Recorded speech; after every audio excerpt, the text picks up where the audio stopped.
बहुत सालों पहले एक भाई बहन की जोड़ी थी, हैंसेल और ग्रेटल। जब वो बहुत छोटे थे, उनकी माँ का इंतकाल हो चुका था। वो अपने पापा के साथ जंगल के एक झोपड़े में रहते थे। उनके वालिद पैसे कमाने के लिए लकड़ी काटते थे। काम और बच्चों की देखभाल के बीच में तंग आके उन्होंने दोबारा शादी करने का फैसला किया। उनकी नई बीवी बहुत अमीर घर से थी। उसको ये बिल्कुल पसंद नहीं था कि वो एक झोपड़ी में रहती है और उसे अपने सौतेले बच्चों से बहुत नफरत थी। सर्दियों की एक रात सोने से पहले हैंसेल और ग्रेटल को कुछ आवाज आई। उनकी नई माँ उनके वालिद से कुछ कह रही थी। सर्दियों में गुजारा कैसे करेंगे? खाने का सामान कम पड़ेगा। इन बच्चों को निकालो वरना हम सब मर जाएंगे। हैंसेल और ग्रेटल के वालिद चिल्लाने लगे। मुंह बंद रखो तुम। मैंने फैसला कर लिया है, कल इन्हें कहीं दूर जाके छोड़ देंगे। ये सुन के ग्रेटल रोने लगी।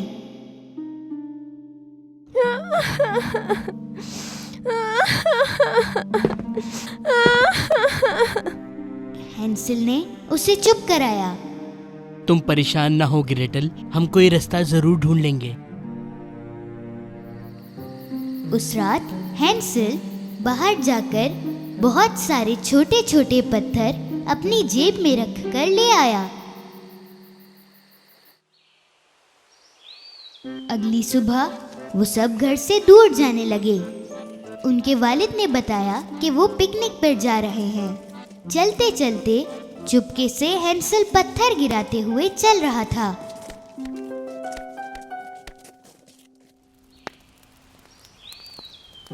शाम होते होते बॉनफायर जला के उनके वालिद और सौतेली माँ वहाँ से निकल गए, ये कह के कि थोड़ी देर में आ रहे हैं, पर वो वापस कभी नहीं आए।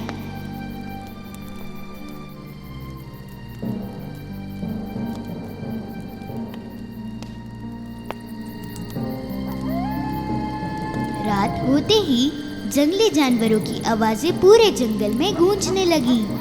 ये सब सुन सुन के हैंसेल और ग्रेटल वहीं आग के पास ही बैठे रहे जब तक कि चांद नहीं आया। अब वो उनके डाले हुए पत्थरों की मदद से घर की तरफ जाने लगे। बहुत अच्छे हैंसेल, कितने समझदार हो तुम। जब दोनों घर पहुँचे तो उनके वालिद हैरान हो गए पर खुश भी थे, और माँ ऐसा दिखा रही थी कि वो खुश है, पर वो नाटक कर रही थी। वो बिल्कुल भी खुश नहीं थी। 3 दिन बाद उनकी माँ ने उनसे वापस पीछा छुड़ाने की कोशिश की। इस बार उन्होंने रात को दोनों के दरवाजे बंद कर दिए ताकि हैंसेल फिर से पत्थर उठाने ना जा पाए। पर हैंसेल बहुत समझदार था। अब की बार जाते हुए उसने ब्रेड के टुकड़े अपनी पॉकेट में रख लिए और उनकी निशानी बनाता गया।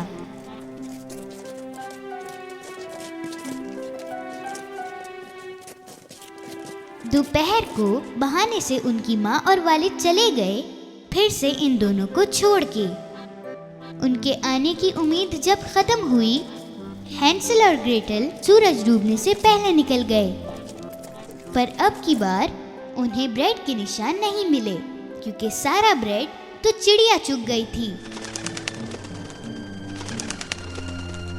ग्रेटल रो रही थी और हैंसेल भी परेशान था, और अब ये दोनों खो गए। ना खाना ना पीना और जान को भी खतरा था। वो 3 दिन यूं ही घूमते रहे। तीसरे दिन उनको एक सफेद रंग की चिड़िया दिखी। उसने इनको गा के सुनाया।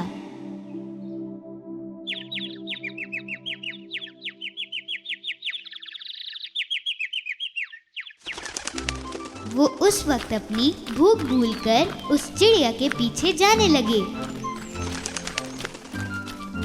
और पीछा करते हुए पहुंचे एक अजीब से घर के बाहर।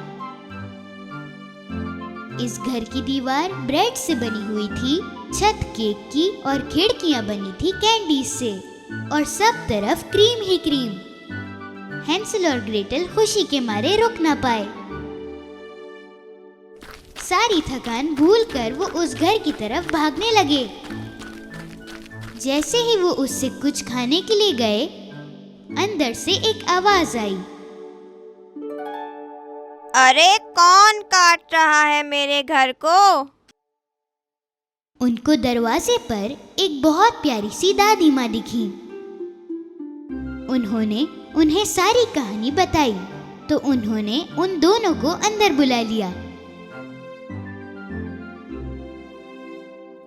घर जैसा बाहर था वो अंदर बिल्कुल वैसा नहीं था। अंदर बिल्कुल अंधेरा था और बिल्कुल भी अच्छा महसूस नहीं हो रहा था। पर भूख से परेशान उन दोनों ने ज्यादा सोचा नहीं। उस औरत ने उन्हें तरह तरह की चीजें खिलाईं, ऐसी चीजें जो उन्होंने पहले कभी नहीं खाई थी। और रात को जिस बेड पर वो सोए वो बहुत नरम था। सुबह उठे तो उन्होंने देखा कि वो औरत गायब है। वो दोनों उस औरत को ढूंढने लगे। वहाँ उन्हें एक छोटा सा दरवाजा दिखा। अंदर गए तो पूरा कमरा खजाने से भरा हुआ था। दोनों हैरान हो गए। हैंसल और करीब से देखना चाहता था। तभी एक आवाज आई। क्यों जी, क्या कर रहे हो? दोनों घूमे और एक चुड़ैल को सामने देखा। मालूम हुआ कि वो औरत एक चुड़ैल थी जो इन बच्चों को अपने साथ ले जाने के लिए ललचा रही थी। उन्होंने भागना चाहा पर दरवाजा बंद हो गया। चुड़ैल ने हैंसल को बालों से पकड़ा और एक पिंजरे में डाल दिया। ग्रेटल को वो घसीटते हुए किचन में ले आई। तुम्हारा भाई बहुत दुबला है, उसे मोटा करने के लिए खाना बनाना है तुमने। गोल मटोल होगा तो मुझे उसे खाने में मजा आएगा, पर तुम कुछ मत खाना, सिर्फ वही खाएगा। जाके खाना बनाओ। ग्रेटल को उसकी बात माननी पड़ी। हैंसल था तो समझदार। उसने एक तरकीब सोची चुड़ैल को चकमा देने के लिए। हर रात जब चुड़ैल सोती थी तो हैंसल पिंजरे के नीचे जमीन में एक गड्ढा खोदता था। चुड़ैल हर सुबह देखती थी कि हैंसल मोटा हुआ या नहीं। हैंसल कुछ भी नहीं खा रहा था, बल्कि सारा खाना उस गड्ढे में डाल रहा था। दूसरी तरफ चुड़ैल ग्रेटल से और खाना बनाने का कह रही थी। कई दिनों तक यही चलता रहा। मोटा हो दुबला हो, आज तो मैं इसे खा ही जाऊंगी, उसने ग्रेटल से कहा। ओवन में देखो जरा, आटा पका कि नहीं। वो डरी हुई थी, पर ग्रेटल अपने भाई जैसे समझदार भी थी।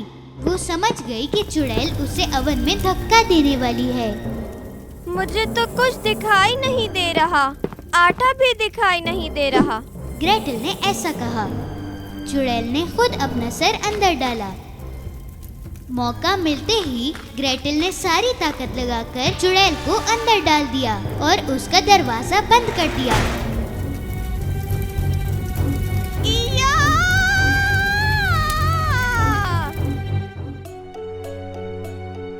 ग्रेटल को ये पता था कि चाबी कहाँ रखी है। वो फटाफट गई और हैंसल को निकाला। ओवन से आग निकल के पूरे घर में फैल चुकी थी। वो दोनों वहाँ से निकल के जंगल की तरफ भागे, पर कहाँ जाना है ये उन्हें भी नहीं मालूम था। कुछ देर बाद उन्हें एक नदी दिखी। एक बड़े से बत्तख ने उन्हें वो नदी पार कराई। उन्होंने इधर उधर देखा तो उन्हें मालूम पड़ा कि वो कहाँ हैं। वो भागते भागते घर पहुँचे। बच्चों को देखकर उनके वालिद बहुत खुश हुए। रोते रोते उन्होंने बताया कि उन दोनों को जंगल में छोड़ के आने की कुछ दिनों बाद ही उनकी माँ अपने मायके चली गई और उन दोनों को कितना ढूंढने की कोशिश करी पर वो मिले ही नहीं। दोनों बच्चे अपने वालिद से इतना प्यार करते थे कि उन्होंने सब कुछ भुला दिया, पर वो अपने वालिद के लिए एक सरप्राइज लाए थे। उन्होंने अपनी जेब से बहुत सारे हीरे और मोती निकाले जो उन्हें उस चुड़ैल के घर से मिले थे। उनके वालिद ये देखकर बहुत हैरान हो गए। उनके घराने को फिर कभी किसी मुसीबत का सामना नहीं करना पड़ा और वो खुशी खुशी रहने लगे।